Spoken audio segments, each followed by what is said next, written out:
इस वीडियो को लाइक करें और ज़्यादा से ज़्यादा शेयर करें ताकि लोगों तक बआसानी हक पहुंच सके। मैंने बहुत जगह पे सुना है कि अल्लाह के पास एक हाथ है, एक पैर भी है। मतलब अल्लाह ने एडम को अपने ही इमेज से बनाया।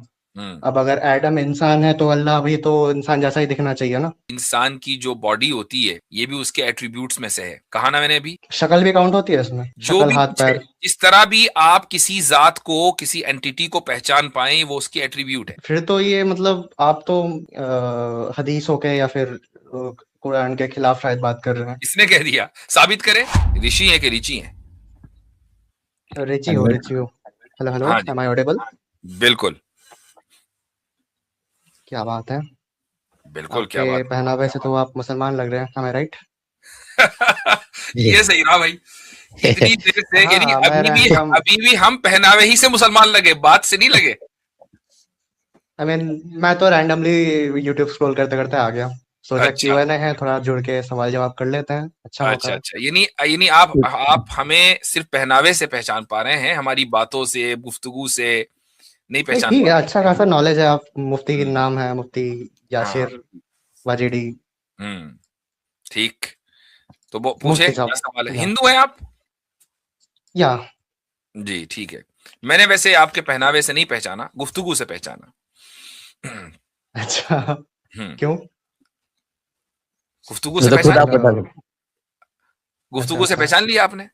अब हर एक चीज की वजह नहीं होती है, बहुत सी चीजें ऐसी ठीक है, होती है मुझे इंसान थोड़ी का सिग्नेचर बता फिलोसॉफिकल देता डिस्कशन पसंद है। आप करते हैं फिलोसॉफिकल डिस्कशन? है। Welcome to the world, welcome to the ring. जी। अच्छा।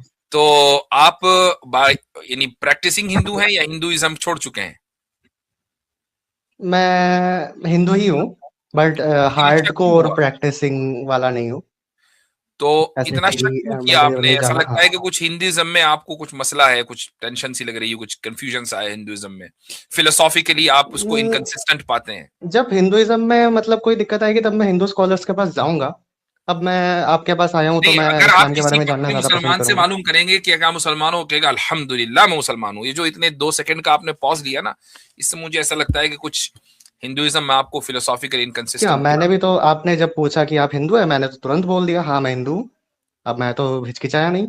उसके बाद मैंने आपसे पूछा कि क्या आप वाकई बिलीव करते हैं, प्रैक्टिसिंग करते हैं? आपने कहा सोच के। हाँ तो मैं तो मैं ये जो सच ही सोचा है बोलूंगा ना। ना, मैं ये प्रैक्टिसिंग तो नहीं हूँ कि सोचा, डेली मंदिर जाके पूजा करो, ऐसा प्रैक्टिसिंग हार्डकोर वाला तो चलो नहीं हूँ, लेकिन हिंदू हूँ। बहुत अच्छा है, ठीक है। हिंदुइज्म को, जो हिंदुइज्म के बिलीफ हैं, आप उनको सही समझते हैं ना? कुछ डाउट्स है, मैं उसको हिंदू स्कॉलर से क्लियर कर लूंगा। अच्छा, तो हम तो यहाँ मान लीजिए कॉन्सेप्ट ऑफ गॉड पर अगर हम डिस्कशन करें, तो हाँ, कॉन्सेप्ट ऑफ मुझे भी गॉड, कुछ पूछना था concept of concept of God God जो है पे। वो इक्वल है। कॉन्सेप्ट ऑफ गॉड दोनों मजहबों में पाया जाता है, दोनों के यहाँ हम्म इंटरप्रिटेशन अलग अलग है।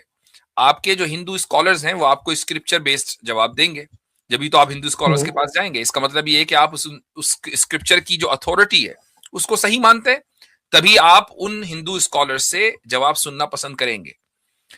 लेकिन आप अगर आप हमसे क्या सवाल जवाब देंगे? करेंगे, आप आप आप हमसे अगर इस्लाम कोई पे सवाल जवाब देंगे या फिर करेंगे, हिंदुइज्म पे जवाब देंगे? आप अगर हमसे सवाल करेंगे तो हम आपको कुरान की आयतें पढ़कर नहीं सुनाएंगे, क्योंकि आप कुरान की आयतों को नहीं मानते हैं। कुरान की आयतें उसको पढ़कर सुनाई जाएंगी जो कुरान की आयतों को मानता है। अब मैं क्या जवाब दूंगा, अभी आपका सवाल ही नहीं आया। अच्छा, तो मैं पूछ सकता हूँ, इजाजत हो तो? जी जी बिल्कुल इजाजत है। ठीक है, बहुत रेस्पेक्टफुली बात करूंगा, चिंता मत कीजिए। तो सेम सेम मेरा फ्रॉम आवर सवाल साइड। है कि, जी। हाँ, मेरा सवाल ये है कि आप मतलब अल्लाह को उसके अपीयरेंस से कैसे डिफाइन करते हो? वो फिजिकल है, मेटाफिजिकल है, उसके पास बॉडी है, हाथ पैर है, क्या है? आपका ये सवाल बहुत ही अहम होने के साथ साथ बचकाना भी है, और उसकी वजह यह है कि जो हमारा वर्ल्ड व्यू है उसके एतबार हम्म। से खुदा के अंदर कोई ऐसी क्वालिटी नहीं है कि जो इंसानों में हो, या इंसानों में कोई ऐसी क्वालिटी नहीं है कि जो खुदा में हो। खुदा ने अपने ताल्लुक से जो ऐलान किया है और जो रैशनली 100% कंसिस्टेंट और करेक्ट है, वो ये है कि उस जैसा कोई नहीं है और उस जैसी कोई चीज नहीं है। नहीं, तो मैं आप अगर, एट्रीब्यूट की बात नहीं कर रहा, मैं फिजिकल अपीयरेंस की बात कर रहा था। भाई फिजिकल अपीयरेंस भी एट्रीब्यूट ही में आती है। अच्छा, आपका जो ठीक है। आपकी जो रेस है, आपका कलर है, आपकी स्किन कलर है या बॉडी शेप है, फॉर्म है, ये सारे आपके एट्रीब्यूट्स ही तो होंगे ना, ये नहीं? वो मतलब मैंने मतलब तो बहुत जगह पे सुना था कि मैं तो ये समझ अल्लाह रहा के था कि पास एक आपको फिलॉसफी आती है, हाँ, हाँ, आती है। तो ये तो इतना बेसिक सा आप डिफरेंस नहीं नहीं, कर नहीं, पा रहे। पूछने का कारण है ना, वो तो जब जो आगे सुनेंगे तब जो आपको पता इंसान चलेगा। का किसी भी चीज का जो आकार है, उसका रूप है, उसका जो शेप एंड फॉर्म है, ये सारे उसके एट्रीब्यूट्स में ही आते हैं। अच्छा, ठीक है, thank you for this knowledge. जी, अब हम आगे बढ़ सकते हैं अगर आपकी इजाज़त हो तो। आई डोंट नो, अभी हमने पिछला पड़ाव तय कर लिया। ये बात साबित हो गई कि खुदा वो है कि जिस जैसा कोई नहीं और ना उस जैसा कोई, ये तय हो गया। हाँ, मतलब आपके बोलने के अकॉर्डिंग तो वही है, या नहीं, आई एग्री। आपने इसको मान लिया या नहीं? हाँ, आई मीन आपको ऑब्वियसली इस्लाम की नॉलेज ज़्यादा होगी, तो मान लिया। नहीं, इस्लाम नहीं भाई, आपसे तो फिलोसफिकल मैंने तो गुफ्तगू हो अभी रही है। हाँ, मैंने तो अभी किसी नहीं, मतलब स्क्रिप्चर का आप कोई अपने हवाला नहीं गॉड दिया को ना। डिफाइन कर रहे हैं ना, आप तो इस्लाम के गॉड को ही डिफाइन करेंगे, आप इस क्योंकि डेफिनेशन को अगर एक्सेप्ट कर रहे हैं। मैं एक्सेप्ट करूंगा तो मैं मुसलमान ही ना बन जाऊंगा। गजब है। तो ठीक है, अगर एक्सेप्ट ना करें तो इसको रिजेक्ट करें, रिफ्यूट करें इसको। हम्म, इसीलिए तो बोला गया ठीक है, तो आपको। मेरे बात को आगे सुनिए तब ना पता चलेगा। मैं ऐसा इसलिए पूछ रहा था क्योंकि मैंने बहुत जगह पे सुना है कि अल्लाह के पास एक हाथ है, हम्म एक पैर भी है, मतलब हम्म और जब दज्जाल की बात हो रही होती है तब वहां हम्म पे प्रॉफिट मोहम्मद बोलते हैं कि अ, उसके पास एक आंख नहीं है, ऐसा करके डिफाइन करते हैं शायद।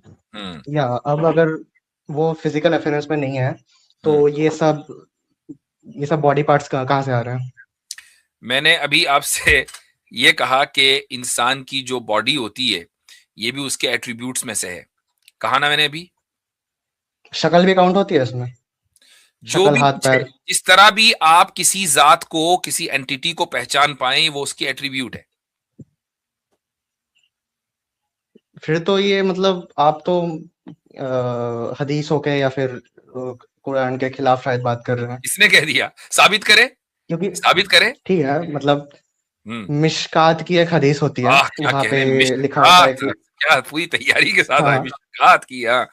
और ये उस वक्त तैयारी क्या, मैं स्क्रॉल मेरे कर पास रहा है था, मुझे मुसलमान दोस्त मुसलमान मेरे मुसलमान जैसे कुछ लोग लगे, और मिशकात की हदीस, जी बोले।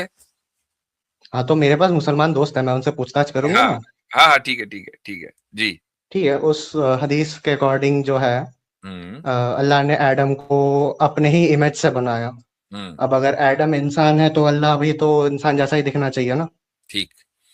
तो जब मैंने ये बात आपको बताई, तो शुरू में कि एक आपकी जो रेस, आपका कलर, वो सारी की सारी चीजें एट्रीब्यूट्स हैं, आपका रूप, आपकी शक्ल, हर चीज एट्रीब्यूट्स है। तो हम्म आप एकदम दहल गए।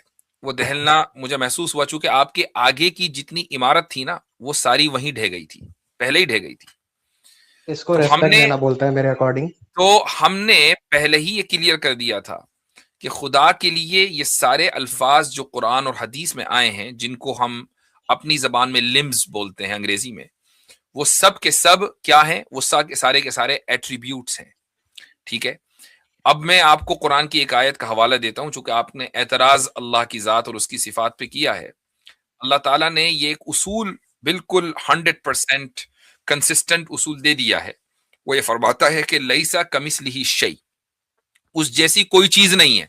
और ये बात भी जब आपने खुदा का तारुफ मुझसे पूछा, उसी वक्त मैंने जिक्र कर दी थी कि ना उस जैसा कोई, ना हम उस जैसे हो सकते हैं, ना वो हम जैसा होगा। ये है लईसा कमिस्लिही शै का मतलब। अच्छा, अब आपने कहा कि नहीं, अल्लाह का एक हाथ है, अल्लाह की दो आंखें। तो आप जब ये बात कह रहे हैं तो ये दो मान आंख के नहीं, चलते हैं, एक आंख नहीं है, ऐसा डिफाइन किया गया है वो हदीस वो भी में आप कि हैं दज्जाल की जब कि बात हो रही अल्लाह थी ना। की एक आंख है, वो व्हाटएवर। तो इसका मतलब आप ये मान के चल रहे हैं कि अल्लाह ताला का हाथ वैसा ही है जैसा कि हमारे हाथ होते हैं, और अल्लाह की एक आंख वैसी है जैसे कि हमारे हाथ, हमारी आंखें होती हैं, या उसके पैर ऐसे ही है जैसे कि हमारे पैर होते हैं, जबकि अल्लाह खुद कह रहा है कि उस जैसा कोई नहीं। तो फिर इसका मतलब क्या हुआ? इसका मतलब यह हुआ कि जिस हाथ और पैर का जिक्र कुरान और हदीस में आया है, वो उसके एट्रीब्यूट्स हैं, और वो किसी भी शक्ल में फिजिकल नहीं हो सकते, क्योंकि हमारे, आपके और दुनिया की हर मखलूक के हाथ पैर अगर हैं तो वो फिजिकल हैं। अल्लाह ताला के फिजिकल हाथ और पैर है ही नहीं, क्योंकि उसने पहले कह दिया कि उस जैसा कोई नहीं है, कुछ नहीं है। शक्ल भी तो एट्रीब्यूट में ही आता है।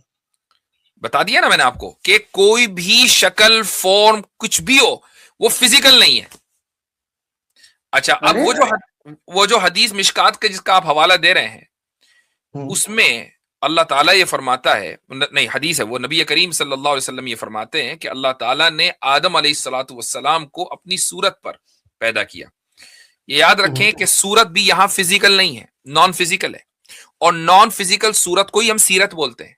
तो अल्लाह ताला ने हजरत आदम को जो सिफात और एट्रीब्यूट्स दी हैं, वो दरअसल उस खुदा की एट्रीब्यूट्स का रिफ्लेक्शन है, मैनिफेस्टेशन है। हमारे अंदर रहम है इसलिए कि खुदा में रहम है। हम अपने एडम को भी वैसा ही होना चाहिए ना।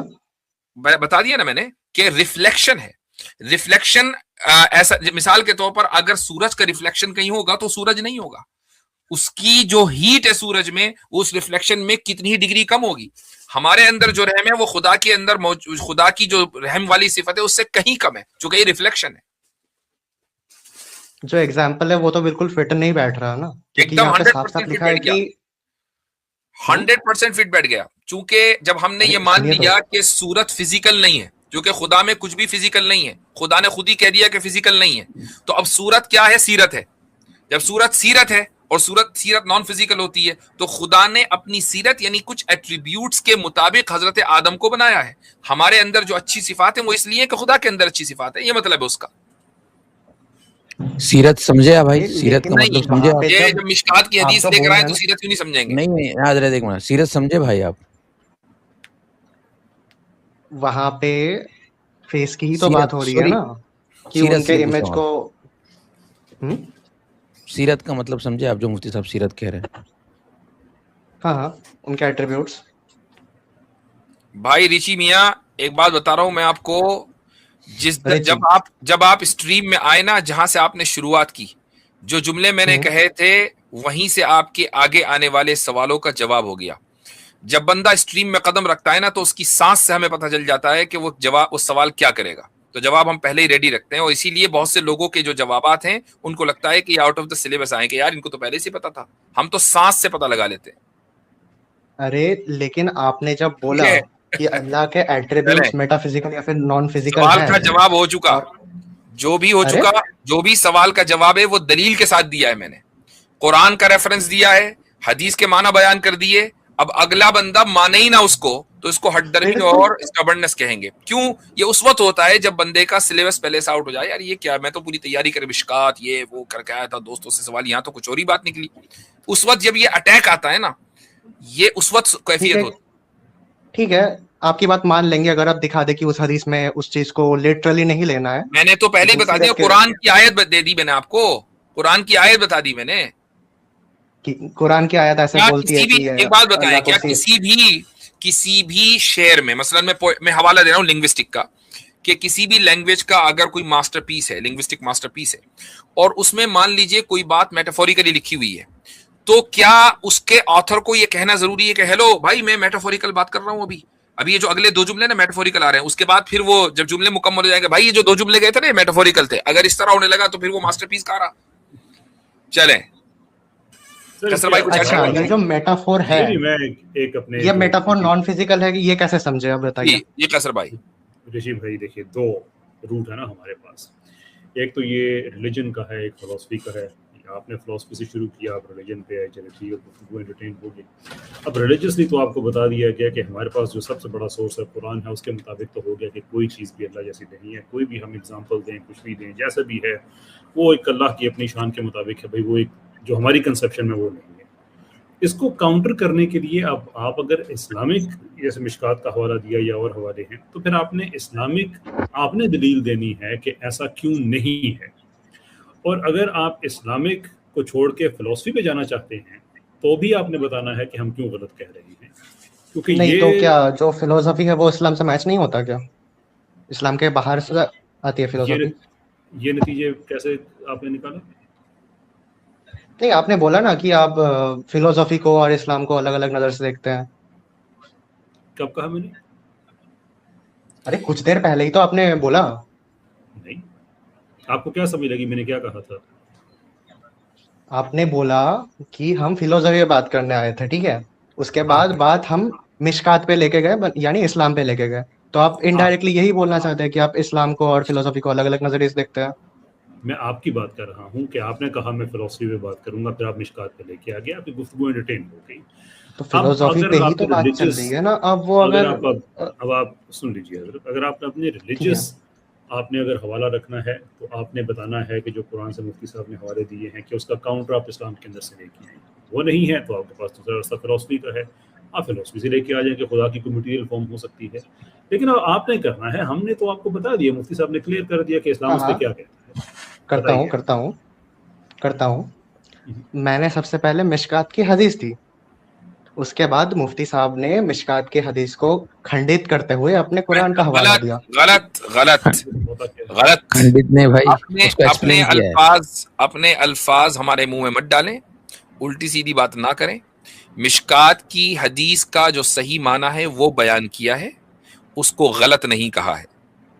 देखिए मुफ्ती साहब, आपसे सीधा सीधा पूछना चाहूंगा, जब सीधा जवाब दिया है, सीधा जवाब दिया है, और कुरान के रेफरेंस से जवाब दिया है, और कुरान की आयत की रोशनी में हदीस के माना की वजाहत कर दी है, सीधा है। जब वहां पे लिखा है कि मसला आज की दुनिया में बहुत से लोगों को सीधी बात समझ में नहीं आती, तो उसका हमारा क्या कसूर है? इनको मैं एक और तरीके से मैं एक्सप्लेन करता हूँ। देखिए ऋषि साहब, आप देखेंगे दुनिया में आपको कई एग्जांपल्स मिल जाएंगी कि किसी चीज़ को जब भी आप लिखते हैं किसी एक टेक्स्ट के अंदर, तो आप उसको हर बार डिफाइन नहीं करते हैं। फॉर एग्जांपल, जब आप एक लेजिस्लेशन लिखते हैं तो उस लेजिस्लेशन के अंदर लफ्ज़ आ जाएगा अथॉरिटी मिसाल के तौर पे, या उसके अंदर आ जाएगा एप्रीहेंशन, या उसके अंदर आ जाएगा अंडर एज। तो एक अलहदा सेक्शन दे दिया जाता है उसके लिए कि इसका ये मतलब है, इसका ये मतलब है, इसका ये मतलब है। अब हर जगह ऐसा नहीं होगा कि दोबारा लफ्ज़ अथॉरिटी आएगा तो आगे एक्सप्लेनेशन आ जाएगी। किताबों के अंदर ग्लोसरी ऑफ टर्म्स आ जाती है कि ये सारी जो हम टर्म्स इस्तेमाल करें इसका ये मतलब है। तो कुरान के हवाले से जब, या इस्लाम के हवाले से जब हम बात करते हैं कि अल्लाह अज़्ज़ व जल की ज़ात के हवाले से कुरान क्या कहता है, मीन्स के इस्लाम क्या कहता है, तो बात तय हो गई है कि उसकी हम कोई ऐसी एग्जांपल जो ह्यूमन कंसेप्शन में आ सकती है वो नहीं हो सकती। अब इसको हदीस में आ गए, अल्लाह के हाथ की बात आ जाए, अल्लाह के या पाँव की बात आ जाए, चेहरे की बात आ जाए, तो ये तय हो गया है बाय डेफिनेशन कि वो हमारी कंसेप्शन के अंदर नहीं है। अब इसको हर जगह डिफाइन नहीं किया जाएगा। आपके पास अगर कोई ऐसी हदीस है, कोई ऐसी आयत है जिसमें यह कहा गया है कि वो फिजिकल है और उस डेफिनेशन से हट के है जो कुरान ने दे दी है, तो अब आपने देनी है, इसलिए कि मिशकात का जिक्र आपने किया है, इस्लामिक रूट के लिए आपने दिया है। जो पैगाम हमारे पास आया है उसको सिंपल तरीके से नहीं आना चाहिए क्या? बिल्कुल सिंपल तरीके से आया है। सिंपल तरीके में मेटाफोर आता है, इससे ज्यादा सिंपल बिल्कुल आता है, बिल्कुल आता है। अरे बिल्कुल आता है, सिंपल में आता है। कोई लिंग्विस्टिक प्रिंसिपल बताइए जो प्रोहिबिट करता हो इसको। जब वहां पे, ठीक है, आप वहां पे कोई अरबिक वर्ड दिखा सकते हैं जो कि इमेज के खिलाफ जा रहा हो, या फिर वहां पे इमेज की बात ना हो रही हो? मेटाफर को सिंपलिसिटी के अगेंस्ट करार दिया है, कॉन्ट्रडिक्ट कर दिया सिंपलिसिटी और मेटाफर में। इसकी कोई दलील है? देखिए दलील तो हदीस में भी नहीं है कि वहां पे मेटाफोर है। अभी हम आपकी लैंग्वेज की बात कर रहे हैं कि सिंपलिसिटी और मेटाफर में कॉन्ट्रडिक्शन होता है। आप इसकी कोई दलील दे सकते हैं? आप तो बड़े चूंकि माहिर फिलोसोफर हैं, मैं दे दूंगा जब फिलोसफी से दलील दे दें, का मुद्दा खत्म होगा। आप फिलोसफी से ही दलील दे दें, चूंकि ऐसा लग रहा था कि आप बड़े माहिर फिलोसोफर हैं। वो तो मैं हूँ। ठीक है, तो फिलोसफी से दलील दें कि मेटाफर और सिंपलिसिटी के दरमियान कॉन्ट्रडिक्शन है। मिशकात वाला मुद्दा खत्म हो जाए उसके बाद जरूर दूंगा। मिशकात वाले मुद्दे से रिलेटेड है ये सर, वो मैं खत्म पहले। हाँ, तो मिशकात वाला मुद्दा अभी तक अच्छे तरीके से क्लियर नहीं हुआ है ना। आपको अरबिक के अल्फाज चाहिए, ऐसी ही बात है। अरबिक अल्फाज भी चाहिए, मतलब होगा तो ठीक है, और अगर नहीं होगा तो वहां पे आप दिखा दीजिए कि आप इसको मेटाफोरिकल तरीके से लेना है। वो तो मुफ्ती साहब ने आपको बता दिए ना, अरबी के अल्फाज के हर हदीस की इंटरप्रिटेशन। अगर आप इस्लामिक थियोलॉजी के एक्सपर्ट हैं तो आपको इतना पता होगा कि हर हदीस की एक्सप्लेनेशन आप कुरान के कॉन्टेक्स्ट के अंदर देखते हैं। तो कुरान ने पहले चीज़ डिफाइन कर दी है, उसके अंदर लफ्ज़ जो हैं, एक लफ्ज़ देख लें ला, एक लफ्ज़ है मिसल, एक लफ्ज़ है शही। 3 मैं आपको बता देता हूँ कि जो अरबी के जो आप पूछ रहे हैं कि ये क्लियर हो गया कि कोई ऐसी एग्जांपल नहीं है जो ह्यूमन कंसेप्शन के अंदर हो। तो कैसर साहब, आप ये बताइए कि जब आपकी पैगाम, कैसर भाई, जब कैसर भाई यहाँ मसला ऐसा हो रहा है कि नाच नाए आंगन टेढ़ा। अभी क्यों भाई इनसे रिची पूछे साहब? कि ये नहीं तीन चीजें एक तो आपको समझ मिनट आए। कैसर भाई, एक मिनट रिची भाई, यही कहा ना मैंने, नाच नाया आंगन टेढ़ा। ठीक है, आपको अगर पर्सनल अटैक्स करना है तो मैं चलता हूँ, कोई दिक्कत नहीं हाँ है। देखो, रुक जाए अभी, ये पर्सनल अटैक नहीं था, ये मैंने मेटाफर की एक लिंग्विस्टिक एग्जाम्पल दी थी जिसको आप जैसा आदमी समझ गया। आपके अब सिंपल आदमी है, आप कोई फिलोसोफर तो है नहीं, तो इससे साबित हुआ कि सिंपलिसिटी और मेटाफर में कोई कॉन्ट्रडिक्शन नहीं है। एकदम आप समझ गए कि यार ये तो मेरे ऊपर कह रहे हैं कि मैं जानता नहीं हूँ कुछ, हालांकि मैंने जानने का लफ्ज इस्तेमाल मेटाफोर में किया, कोई कॉन्ट्रडिक्शन नहीं है, हालांकि जब मैंने वहां पे नाचने साफ का साफ लफ्ज लिखा है इस्तेमाल कि किया, इमेज ना की यहाँ बात हो आपकी रही है। आंगन है, ना उसमें टेढ़ापन है, ना कोई चीज नहीं है, लेकिन आप इस मेटाफर इसको को तो थोड़ा समझ जबरदस्ती सही करना एक बोलते हैं आम ना। अगर हम आदमी, हर चीज में एक ऐसे आम मेटाफोर लगा दे तो आदमी, कुछ ना कुछ आप तरीके से हर जैसा चीज सही हो एक जाएगी। आम आदमी के जिसको रिलीजन का कुछ नहीं पता, फिलोसफी का कुछ नहीं पता, वो अगर मेटाफोर को समझ रहा है तो साबित हो गया कि मेटाफोर और सिंपलिसिटी में कॉन्ट्रडिक्शन नहीं है जी। अगर हम चीजों को छुपाने के लिए मेटाफोर लगा दे तो हर चीज सही हो जाएगी मुफ्ती साहब। ठीक ठीक ठीक ठीक, बात हो गई बिल्कुल। चले भाई आगे। अच्छा, एक डैनियल हकीकचू, उनका कहना यह है कि अगर ए गर्ल वहाँ पे साइंस ऑफ प्यूबर्टी, मेंस्ट्रुएशन ही नहीं होते, menstruation one of the sign of the puberty, उन्होंने ये कह रहा है अगर साइंस ऑफ प्यूबर्टी है तो it is permissible to consummate the marriage बोल के उन्होंने कह रहा है। तो आपके नजदीक ये सही है गलत है? इस्लाम में एक कानून है जो आप कभी नहीं जान पाएंगे, क्यों? चूंकि आप फकीह नहीं है, आपने फिक नहीं पढ़ी, या आपने चैप्टर ऑफ निकाह और चैप्टर ऑफ तलाक नहीं पढ़ा है। वो कानून है, उसको बोलते हैं खलवा।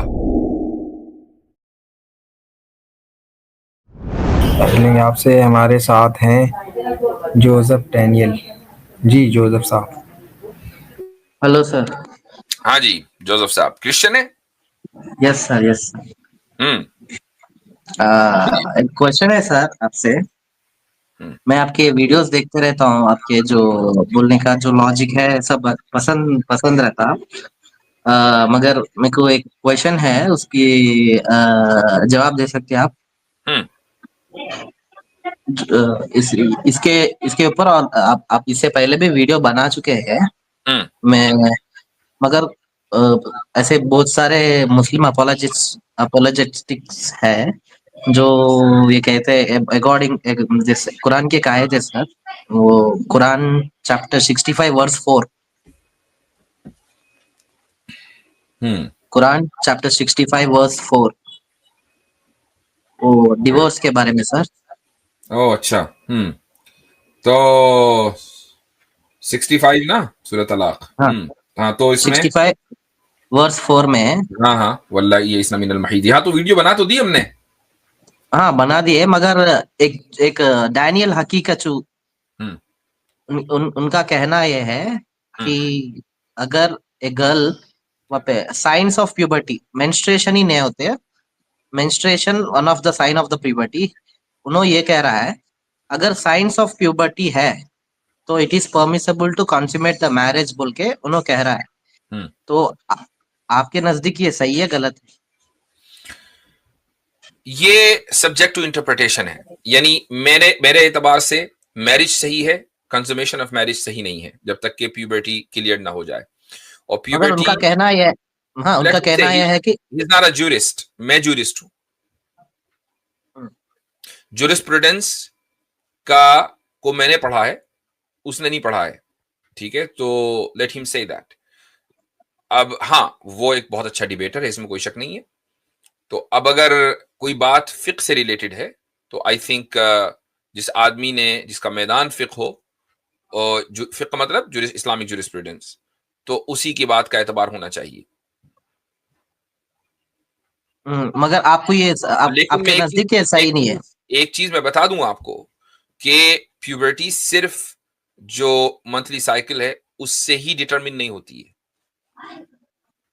ये आपको जहन में रखना चाहिए कि सिर्फ ये उसी से डिटरमिन नहीं होती है। मसलन जिस्म की साख्त है, जिस्म का शेप है, बॉडी शेप है, उससे भी डिटरमिन होती है। या मसलन किसी लड़की को कभी मंथली साइकिल नहीं आया और उसकी शादी हो गई और वो प्रेग्नेंट हो गई, तो इसका मतलब ये है कि वो प्यूबर्टी हो चुकी थी। तो या मसलन उसकी उम्र हो गई 15 साल की, 16 साल की है वो, उसको मंथली साइकिल नहीं आया, उसको यही कहा जाएगा कि शी हिट प्यूबर्टी। हाँ, ये आपने कहा, बट आपने उस वीडियो में कहा कि it is referring to the children. आप यही कहे, it is referring to the children बोल के आपको क्या है? बिल्कुल, वो एक अलग मसला है। मैं आपको बता रहा हूं कि प्यूबर्टी के का मतलब सिर्फ और सिर्फ मंथली साइकिल नहीं होता। तो इसलिए अगर डैनियल ने इस कॉन्टेक्स्ट में कोई बात की है तो दैट्स अ डिफरेंट केस। मेरे सामने वो वीडियो नहीं है और न मैंने देखी है। हाँ, लेकिन जो चाइल्ड मैरिज के ताल्लुक से जो पोजीशन है वो ये है कि चाइल्ड मैरिज यानी जस्ट मैरिज, चूंकि मैरिज कॉन्ट्रैक्ट है तो कॉन्ट्रैक्ट किसी भी उम्र में हो सकता है। कंज्यूमेशन ऑफ मैरिज नहीं हो सकती जब तक कि वो बालिग ना हो जाए। तो वेटिंग पीरियड का मकसद क्या होगा उधर? यानी क्यों मैरिज के बाद क्यों वेट किया, ये पूछ रहे हैं? हाँ, अगर कंज्यूमेशन की वजह है, उसकी वजह यह है कि देखें, इस्लाम में मंगनी का कॉन्सेप्ट नहीं है। ये तो कल्चरल चीज है। मसलन सब कॉन्टिनेंट में मंगनी का कॉन्सेप्ट पाया जाता है, इंडिया में, पाकिस्तान में, मुसलमानों में भी, हिंदुओं में भी, क्रिश्चियंस में भी। मंगनी का मतलब मेरे को समझा नहीं। मंगनी का मतलब बात तय हो गई, सगाई जिसको बोलते हैं ना। मतलब सगाई, मैं समझा नहीं आपकी। सगाई भी नहीं समझते तो और क्या, और कौन सा लफ्ज़ है भाई इसके लिए? हमारे यहाँ नॉर्थ इंडिया में मंगनी बोला जाता है, आप हिंदी में सगाई बोला जाता है। मतलब ये क्या है, जिस लड़के लड़की को शादी करनी है उनमें बात पक्की हो गई, इंगेजमेंट। हाँ लो भाई, इंगेजमेंट का लफ्ज भी तो है ना, इंगेजमेंट तो समझते होंगे। हाँ, समझ गया। हाँ, तो इंगेजमेंट का जो कॉन्सेप्ट है सब कॉन्टिनेंट में, वो इस्लामिक कॉन्सेप्ट नहीं है, वो एक कल्चरल चीज है। ठीक है, तो अब मान लो एक लड़के और लड़की को निकाह करना है, शादी करनी है, तो इंगेजमेंट होती है। इंगेजमेंट के बाद 8 महीने, 10 महीने, साल, जो भी है, एक वक्त गुजरता है। बास केसेस में 2-2 साल गुजर जाते हैं। भाई अभी जरा सा टाइम नहीं है, बस इंगेज हो गए। इंगेज होने का मतलब ये कि अब ये लड़की किसी और से निकाह नहीं करेगी, इंगेजमेंट नहीं तोड़ेगी, ये एक्सपेक्ट किया जाता है। ये लड़का कहीं और नहीं जाएगा, उसको इंगेज कर लिया आपने, है ना। इस्लाम में ऐसा कोई तसव्वुर नहीं है। इस्लाम में यह है कि भाई अगर आपको फैमिली शुरू करनी है, साथ में रहना है एट अ लेटर पॉइंट, यानी आप 1 साल के बाद, 2 साल के बाद रहना चाहते हैं, आप अभी निकाह कर लें। निकाह करने का मतलब ये है कि अब वो लड़की प्रॉपर एंगेज्ड हो गई और ये लड़का प्रॉपरली एंगेज्ड हो गया। उसके बाद जब आपको फैमिली शुरू करनी हो तो करें। आप एक चीज इसमें ऐड करना चाहता हूँ आपकी बात में। जब आपने कहा, तो वो वीडियो में मैं देखा था, यूजुअली वेटिंग पीरियड में वाइफ को वो जो 3 महीने रहता है वो घर के अंदर ही रहता है। वो घर के वो भाई वो वेटिंग पीरियड दूसरा है, वो डिवोर्स के बाद वाला वेटिंग पीरियड है जो 3 महीने का है। वो डिवोर्स के बाद है। मैं वही उसमें ही पूछ रहा हूँ मैं। वेटिंग पीरियड जो है ना, 3 महीने वाइफ घर के अंदर ही रहता है, उन्हें बाहर नहीं भेज सकते 3 अच्छा, अब हम निकाह के बजाय तलाक की बात कर रहे हैं। हाँ, तो भाई गेयर स्विच करने से पहले बता तो दिया करें। आपने बिल्कुल ही 360 बदल दिया मामला। अभी तो निकाह की बात हो रही थी, एकदम डिवोर्स पे आ गए। ठीक है, तो डिवोर्स हो गई, अब 3 महीने का वेटिंग पीरियड है, अब क्या करना है, क्या क्वेश्चन है? हाँ, उसमें यूजुअली वाइफ घर में रहना चाहिए 3 महीने, मगर अगर कॉन्ट्रैक्ट हो गई तो लड़की तो घर में नहीं रहती। कॉन्ट्रैक्ट आप ये बोल रहे हैं कि कॉन्ट्रैक्ट हो सकता है मगर कंज्यूमेशन नहीं हो सकता है जब तक कि उन प्यूबर्टी पे है, मगर उनके हवाले नहीं होता ना जब तक। वहां पे आपका जो एक्सप्लेनेशन है कि वो आपने हर चीज मिक्स कर दी भाई। हेलो, 3 महीने का जो वेटिंग पीरियड है वो डिवोर्स के बाद होता है। ठीक है, अगर मान लो, अब मैं आपको एक सिनेरियो देता हूं। मिसाल के तौर पर एक लड़के ने एक लड़की से निकाह किया, लड़की थोड़ी देर के लिए मान ले अंडर एज है ना, माइनर है। अच्छा, उसके बाद लड़के ने उसको डिवोर्स दे दिया। तो चूंकि लड़की कभी लड़के के घर ही नहीं आई थी, कंज्यूमेशन मैरिज हुआ ही नहीं था, तो अब ये जो 3 महीने का वेटिंग पीरियड है ये उसको लड़के के साथ नहीं गुजारना है, ये अपने घर पे ही गुजारना है। मगर कुरान में साफ है ना, waiting period is only for वो उनके लिए है कि जिनका कंज्यूमेशन ऑफ मैरिज हो गया। कुरान 33:49 में आई नो, उनके लिए जिनका कंज्यूमेशन ऑफ मैरिज हो गया। वो हो गया नहीं सर, वो आप कुछ आयत पढ़े तो if you have not touched her then there is no waiting period बोल के है। हाँ तो फिर तो बात ही खत्म हो गई। तो वो तो उनके लिए ना कि जिनको टच नहीं किया उनके लिए वेटिंग पीरियड नहीं है। तो भाई तो वही तो कह रहा हूं ना कि वेटिंग पीरियड उनके लिए जिनका कंसमेशन ऑफ मैरिज हो गया, वही तो मैं कह रहा हूं। मगर यहाँ पे वेटिंग पीरियड क्यों था फिर? चूंकि कंसमेशन ऑफ मैरिज हुआ है भाई, माइनर से वो okay alright, I am not understanding what you are trying to say. ऐसा है, मैं अभी 1 मिनट के लिए अपने आप को खामोश करता हूं, आपको जो कहना है ना वो बिल्कुल वाजे अंदाज से कहें, क्या कहना चाह रहे हैं। आप कह रहे हैं कि टाइमर लगाओ भाई। नहीं आप कह रहे हैं मैं जो कह रहा हूं ना इसे छोड़ दें, आप जो कह रहे हैं ना वो अपनी बात रखें। Okay, according to Quran chapter 65 verse number 4 it is referring to the children, and why, if it is referring to the child, then why waiting period is prescribed when we know very well from Quran chapter 33 verse 49 when there is no waiting period without consummation. If there is no consummation, there should be no waiting period. I am asking you why there is waiting period is prescribed in Quran chapter 65 verse 4 when if there is no consummation there should not be a waiting period. So what is the reason for waiting period? I'm asking. Simple. ठीक है, अच्छा जी, अच्छा हुआ आपने 1 minute से पहले बात खत्म कर दी। आयत पढ़ता हूं, आयत नंबर 4 है सूरह तलाक की, आयत है 65। सबसे पहले तो आपने ये बात कही कि ये आयत माइनर्स के लिए है, हालांकि ये आयत सिर्फ माइनर्स के लिए नहीं है। इसमें जो अल्फाज हैं वो इस तरह हैं, वल्लाई यइस्न मिनल महीद मिन निसाइकुम इन इर्तबतुम फइद्दतुहुन्न सलासतु अशहुर, कि वो औरतें कि जो हैज से यानी मंथली साइकिल से अब उनको नहीं आएगा, वो मेनोपॉज उनको हो गया है और उनको तलाक हो गई, और जब किसी औरत को मेनोपॉज से पहले डिवोर्स हो जाए तो उसकी जो इद्दत है, वेटिंग पीरियड है, वो 3 मंथली साइकिल्स हैं। अब क्या करें, तो उसको तो मेनोपॉज हो गया, तो फइद्दतुहुन्न सलासतु अशहुर, तो ऐसी औरतों का जो वेटिंग पीरियड और इद्दत है वो 3 महीने है। ठीक है, वल्लाई लम यहिज़्न, आगे कहता है और वो औरतें भी कि जिनको हैज नहीं आया, यानी अभी मंथली साइकिल शुरू नहीं हुआ। अब यहां पर ये सवाल है कि जब उनको मंथली साइकिल शुरू नहीं हुआ तो उनका वेटिंग पीरियड होना ही नहीं चाहिए, 3 महीने क्यों है? ठीक, इसके ये आपका क्वेश्चन है। मैंने इसका एक जवाब ऑलरेडी दे दिया है, अब दूसरा जवाब भी दे रहा हूं। पहले मैं वो जो जवाब दे चुका उसके बारे में बता रहा हूं। मैंने अभी आपको बताया कि यहां जो लफ्ज है वो है हैज नहीं आया, मंथली साइकिल नहीं आया, और अभी मैंने आपको बताया कि प्यूबर्टी के लिए मंथली साइकिल का आना जरूरी नहीं है। बाज मर्तबा एज से भी ये डिटरमिन किया जाता है कि लड़की मसलन 17 साल की हो गई, उसकी body shape is now completely different than how she was 10 years ago, तो उससे भी ये डिटरमिन किया जाता है कि वो प्यूबर्टी में पहुंच चुकी है, बालिग हो चुकी है। अगर ऐसी लड़की का निकाह हो जाए, शादी हो जाए, तो ऑब्वियसली कंसमेशन ऑफ मैरिज होगा, और उसके बाद अगर उसको डिवोर्स हो जाए तो उसका जो वेटिंग पीरियड है वो 3 महीने है।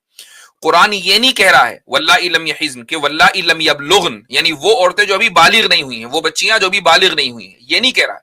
कुरान ये कह रहा है कि वो लड़कियां जिनको अभी हैज नहीं आया है, क्योंकि हैज आना यानी monthly cycle is one of the signs of puberty, is not the only sign of puberty. ठीक है, एक बात। दूसरी बात यह है कि इस्लाम में एक कानून है जो आप कभी नहीं जान पाएंगे। क्यों? चूंकि आप फकीह नहीं है, आपने फिक्र नहीं पढ़ी, या आपने चैप्टर ऑफ निकाह और चैप्टर ऑफ तलाक नहीं पढ़ा है। वो कानून है, उसको बोलते हैं खलवा। खलवा का लफ्ज यानी प्राइवेसी। खलवा को उर्दू में, अरबी में, इंग्लिश में कहेंगे प्राइवेसी, ये अरबी का लफ्ज है। यानी मर्द और औरत किसी भी एज में हो, अगर वो प्राइवेटली किसी जगह मिले तो इसको खलवा बोला जाता है। अच्छा, अब एक चीज है खलवा सहीहा और एक है खलवा फासिदा। खलवा सहीहा का मतलब यह है कि हस्बैंड एंड वाइफ किसी ऐसी जगह मिले कि जहां कोई दूसरा नहीं है, उनको एब्सोल्यूट प्राइवेसी मिली, चाहे वो 5 मिनट के लिए मिली, 10 मिनट के लिए मिली, दैट्स कॉल्ड खलवा सहीहा। अगर किसी औरत का, किसी माइनर का निकाह हो किसी शख्स के साथ और अभी वो लड़की, उसको अभी वो बालिग नहीं हुई है, ओके, बाय डेफिनेशन, लेकिन खलवा सहीहा हो गया और उसके बाद फिर हस्बैंड ने उसको डिवोर्स दे दी, मसलन उसने पहले नहीं देखा था, देखा, उसको पसंद नहीं आई और उसने उसको डिवोर्स दे दी, तो उसका वेटिंग पीरियड भी 3 ही महीने होगा, अगरचे कंसमेशन ऑफ मैरिज नहीं हुआ। अंडरस्टैंड? हाँ 3 ही महीने। मगर आप ये अंडरस्टैंडिंग पे कैसे आए? Is there any evidence for your this interpretation? जी, हदीसों के अंदर वाज़ेह तौर से लिखा है कि खलवा सहीहा के बाद जो डिवोर्स होगी, अगर कंसमेशन ऑफ मैरिज ना हो तो वो 3 ही महीने है। मगर वेटिंग पीरियड का मकसद ही प्रेगनेंसी है ना sir? Waiting period is only kept for ये भी गलत है। वेटिंग पीरियड का मकसद नहीं है, मकसदों में से एक मकसद है, प्रेगनेंसी को चेक करना। वरना प्रेगनेंसी तो एक ही मंथली साइकिल से पता चल जाएगा कि प्रेग्नेंट नहीं है। 3 मंथली साइकिल का इंतजार क्यों करना भाई? इससे साबित हुआ ना कि यही मकसद नहीं है। मकसद ये है कि मकसद बहुत से मकासिद में एक मकसद ये है कि एक मुकद्दस या होली कॉन्ट्रैक्ट, जिसके बारे में भी बात हो रही थी, वो होली कॉन्ट्रैक्ट खत्म हुआ है, ठीक है। और औरत फॉर सेल नहीं है कि अभी यहां से खत्म हुआ निकाह, अभी वहां से खत्म हुआ, अभी वहां। औरत फॉर सेल नहीं है। औरत की डिग्निटी है, उसकी रिस्पेक्ट है और उसके इमोशंस हैं। जब एक औरत किसी निकाह से, किसी मैरिज से निकलती है तो वो इमोशनली डेविस्टेटेड है। मर्द भी हो सकता है, लेकिन जाहिर है कि जो मर्द और औरत में जो फर्क है वो इमोशंस का फर्क है। तो अगर उसी वक्त वो किसी दूसरे मर्द से निकाह करेगी तो वो अपने उस बैगेज को साथ लेकर आई है, जो प्रीवियस मैरिज का जो बैगेज है वो उसको साथ लेकर आई है। तो अगला निकाह भी खराब होगा, फिर वो आगे निकाह करेगी, फिर वो भी खराब होगा। तो इस तरीके से वो अपनी जिंदगी में कभी सेटल नहीं हो पाएगी। तो उसको टाइम दिया कि नहीं, 3 महीने इंतजार करो, अपने उन इमोशंस को निकालो, अपने बारे में सोचो, उसके बाद फिर अगला कदम उठाओ। तो ये तो उसके हक में है। तो ये तो समझ में आ गया, खलवत सैया का मेरे को समझ में आ गया। मगर 3349 को कैसा जस्टिफाई करते हैं आप? 3349 explicitly saying if there is no touch, वहां पे देयर इज नो प्राइवेसी के, तो when there is no touch, no there should be no waiting period. तो इसको कैसे जस्ट 33 49 इसको कैसा जस्टिफाई करते हैं आयत को? हालांकि मैं उसको जस्टिफाई कर चुका, लेकिन चलो आपकी उससे आपका दिल रखने के लिए और अपने सवाब के लिए वो आयत पढ़ लेता हूं। 33:49 का इधर, ओके। तो या अय्युहल्लज़ीना आमनू इज़ा नकहतुमुल मुमिनाति सुम्मा तल्लक़तुमूहुन्ना मिन क़ब्लि अन तमस्सूहुन्ना, के ए ईमान वालो, जब तुम मुमिन औरतों से निकाह करो और फिर तुम उनको तलाक दे दो, मिन क़ब्लि अन तमस्सूहुन्ना, उनको टच करने से पहले, फमा लकुम अलैहिन्ना मिन इद्दतिन तअतद्दूनहा, तो तुम्हारे लिए तो उन इद्दत काउंट करने की जरूरत नहीं है। अच्छा, यहाँ टच करने से क्या मुराद है? टच करने से टच करना ही मुराद है ना? कंसुमेशन ऑफ मैरिज तो मुराद नहीं है। सही में मैं आपको बोल रहा हूँ, टच का मुराद ये है। आपको टच का मतलब टच, कुरान में एक आयत है, मरियम अलैहिस्सलाम से पूछा जाता है, when there is no man touch me, यहाँ पे वहां पे भी टच का मुराद क्या है? It's referring to the sexual thing. You understand? You understand what I am saying? देखें, यहां पर टच करने से टच ही मुराद है, ठीक है। अच्छा, अब जब एक मर्द और औरत दोनों एक साथ हैं, कंसुमेशन ऑफ मैरिज नहीं हुआ, खलवा सहीहा हुई, एब्सोल्यूट प्राइवेसी है, और एब्सोल्यूट प्राइवेसी में मान लें उस मर्द ने उस औरत को टच किया, इसको टच करना ही तो कहा जाएगा ना, या कुछ और बोलेंगे? टच करने को टच ही बोलेंगे ना, ठीक। अब उसके बाद उसने उसको उसको तलाक दे दी, तो 3 महीने का वेटिंग पीरियड है। चूंकि टच हो गया है, कंसुमेशन ऑफ मैरिज होना जरूरी नहीं है। A simple touch, नहीं सर, नॉट सिंपल टच। रही बात हजरत मरियम की, हजरत मरियम अलैहिस्सलातु वस्सलाम, जब वो किस स्टेट में है, प्रेग्नेंट हो गई, तो वो हैरत का इजहार कर रही हैं कि भाई किसी मर्द ने मुझे टच नहीं किया, इंटरकोर्स तो दूर की बात है, तो मैं प्रेग्नेंट कैसे हो गई? तो जो हम किसी भी इस तरह के लफ्ज को ऐसे हालात में उस वक्त बोलते हैं जब हमें एग्जैजरेट करना होता है, तो वो अपनी हैरत के इजहार पे कह रही है। वहां भी टच करने से टच ही करना मुराद है कि इंटरकोर्स तो दूर की बात है, टच भी नहीं किया। अच्छा, यहाँ पे टच का मतलब टच ही मुराद है, टच से टच ही मुराद है, नॉट इंटरकोर्स। Not intercourse. अच्छा, और ये यहाँ पे उन लोगों को प्राइवेसी रहना क्यों चाहिए? उन लोग प्राइवेसी में क्यों रहना? एक लफ्ज मैं आपको बता दूं, एक और अभी आपको पता चुके, आई डोंट नो आप कौन सी वीडियोस देखकर आ रहे हैं। अभी सूरह माइदा की भी एक आयत बताता हूं, वहां टच से इंटरकोर्स मुराद है। ठीक है, ये आपको नहीं पता होगा। सूरह माइदा की आयत है औ लामस्तुमुन निसा, ठीक है, जहां वुजू के अहकाम है और इसी तरीके से गुस्ल के अहकाम है। वहां अल्लाह ताला फरमाता है कि तुम्हें गुस्ल करना है अगर तुमने औरत को टच किया, सॉरी वुजू करनी है, नॉट गुस्ल, वुजू करनी है अगर तुमने औरत को टच किया। औ लामस्तुमुन निसा, तो यहां लेट मी कंप्लीट। यहां लफ्ज जो सूरह अहज़ाब की आयत आपने मुझे बताई है, सूरह 33, यहां पर है मिन क़ब्लि अन तमस्सूहुन्ना, मस के माने टच के आते हैं। वहां लफ्ज है औ लामस्तुमुन निसा, लामसा, मस नहीं है, लामसा है। लामसा के माने है ऐसा टच जो दोनों के दरमियान हो, दोनों तरफ से हो। तो यहां पर ज्यूरिस्ट का आपस में इख्तिलाफ हो गया, ठीक है। जो शाफिई इंटरप्रिटेशन है, उन्होंने कहा कि नहीं, हम इसको लिटरल सेंस में लेंगे कि लामसा के माने टच है। तो अगर एक मर्द ने एक औरत को टच कर दिया तो उसकी वजू टूट गई, उसको वजू करना है, just simple touch will break his वुदू। यह है शाफी इंटरप्रिटेशन। हनफी इंटरप्रिटेशन ये नहीं है, उन्होंने कहा कि नहीं, यहां टच से मुराद टच नहीं है, चूंकि लफ्ज मस नहीं है, लामसा है। और लामसा ये इंडिकेशन है, या कह लें कि मेटाफोरिकली ये इंटरकोर्स के बारे में बात कर रहा है। इसका मतलब ये हुआ कि यहां अगर एक मर्द और औरत ने इंटरकोर्स किया तो वुजू नहीं करनी है बल्कि गुस्ल करना है। ये इख्तिलाफ हुआ है सूरह माइदा की आयत में, लेकिन वहां लफ्ज दूसरा है। जहां पर लफ्ज मस है, वहां मस से मुराद मस है, यानी टच है। अच्छा, अब समझ में आ रहा मेरे को, धीरे धीरे आप समझाए तो वहां पे टच से मुराद में वो इंटिमेसी समझा था, इसलिए मेरे को समझ में नहीं आया। इसलिए मैं, क्योंकि आप जैसे लोग जब ऐसे समझाते तभी मेरे को सब लोग सीख सकते, मिसअंडरस्टैंडिंग नहीं रहता। चलें, गुड, माशाल्लाह। Thank you sir, thank you so much. मगर वहां पे एक चीज आपने बोले नहीं, प्राइवेसी में क्यों रहना है? प्राइवेसी में क्यों, माइनर के साथ प्राइवेसी क्यों है? What is the reason, what to need? ये चेक करने के लिए कि मुझे इसके साथ जिंदगी गुजारनी चाहिए कि नहीं। अच्छा भाई, मंगनी तो है नहीं ना, एंगेजमेंट तो है नहीं। जस्ट टू इनके साथ मेरी जिंदगी गुजारना है, नहीं, for that reason they are private. Privacy is for that reason, only for that reason, no other reason. That should be the reason, because consummation तो अभी होगी नहीं। Okay okay sir, I understood your point.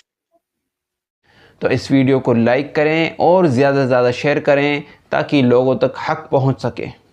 इन्नल कुरआन लनूर यतफज्जर फी जनबाती यरफउनी इंद मलीकिल खल्क़ लिअअला दरजाती। इन्नल कुरआन लनूर यतफज्जर फी जनबाती यरफउनी इंद मलीकिल खल्क़ लिअअला दरजाती।